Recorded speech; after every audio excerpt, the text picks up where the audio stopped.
Well, staying on politics, ahead of the November the 16th governorship election in Ondo State, the Odatiwa Women Initiative has taken its engagements to 3 local government areas to mobilize women for Governor Lucky Aiyedatiwa. Senior reporter Ayodele reports.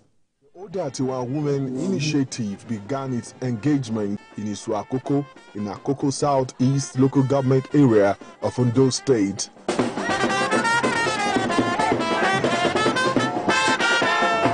Women without party affiliation were not left out as they pledged their unflinching support for Governor Lucky Aiyedatiwa. The special advisor to the governor on women affairs, Seun Osamaye, urged the women to take their campaign to the grassroots. Beyond talking, the women can see that he loves them. You know, we have been going around the state. We've been to 12 local governments. And I can assure you, in all of the local government, the popularity of the governor is audible. It is visible. We can see it.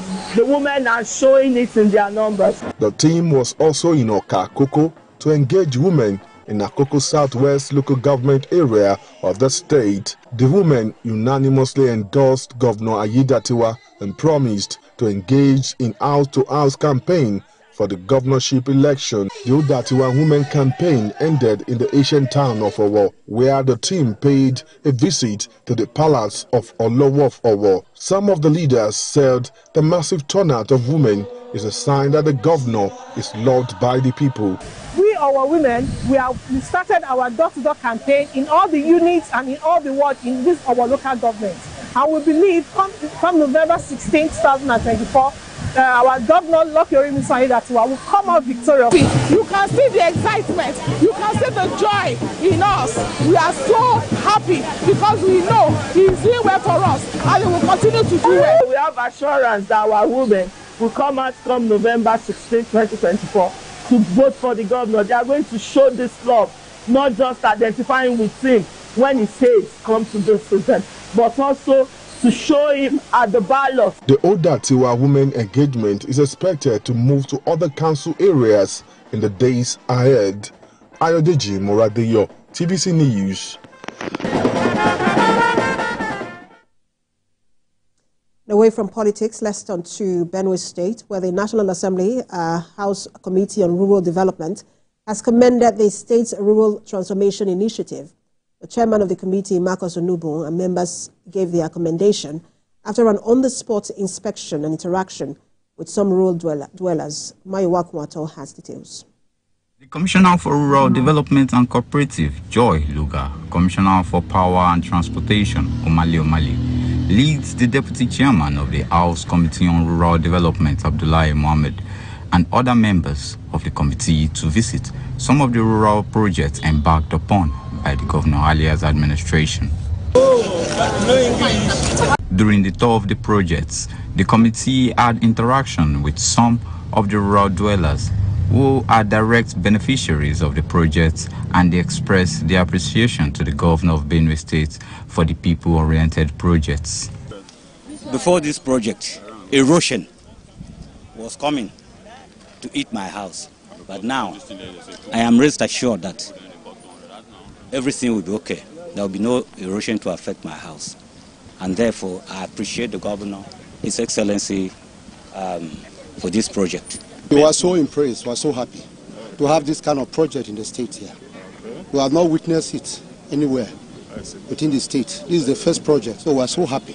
We wish that Governor should talk to these people so that they will fasten the project. Some of the projects visited include the underpass, Ikiase Street, the Federal Low Cost Road, all in Gboko local government area of Benue State. Speaking to journalists in Gboko after the inspection of the project, the Deputy Chairman of the committee, Abdullahi Mohammed, commended the Rural Development Initiative of the Governor. It's part of our committee's commitment to look at those things since we are here on a retreat, just have been doing, and that's why we are happy now to come and see some of the projects. I'm really happy for the people of this state. Earlier, the committee paid a courtesy visit to the Governor of Benue State, St. Ali, at the Government House, where the chairman of the committee, Marcus Onubun, and members commended the Governor. Speak on those projects that we have seen, to commend the effort of the Governor and the areas that needs the attention of the federal government to see how we can make Benue State a better place. The Executive Governor of Benue State, Hyacinth Alia, appreciates the National Assembly House Committee on Rural Development for the visit, saying it will rewrite the story of Benue State.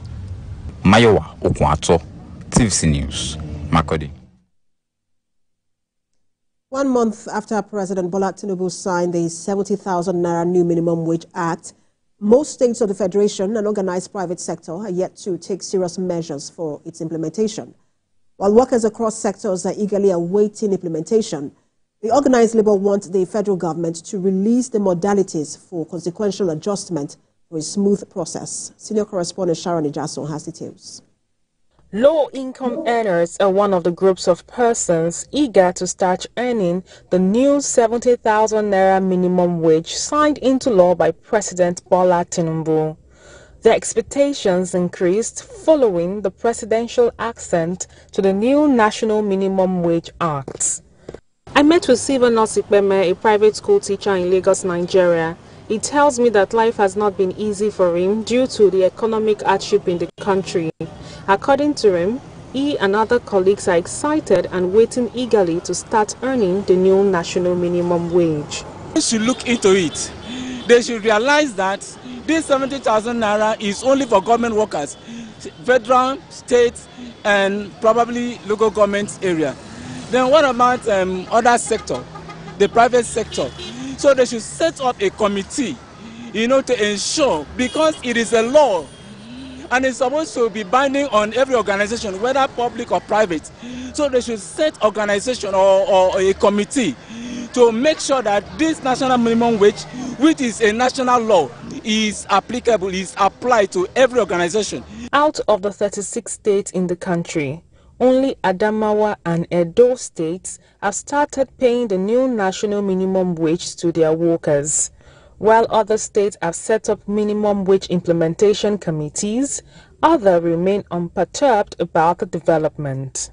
In an exclusive interview, the Director General of the Manufacturers Association of Nigeria said organized private sector is expecting friendly policies that will help businesses thrive. The last option would be for you to cut jobs, because it's not just for you to say, go home, don't work. Your operations too will suffer. It's a difficult choice that you have to make.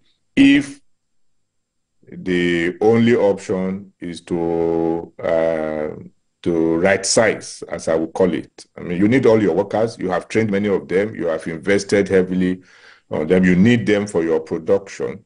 So it will only be when you can no longer sustain your capacity to remunerate them adequately that you let them go.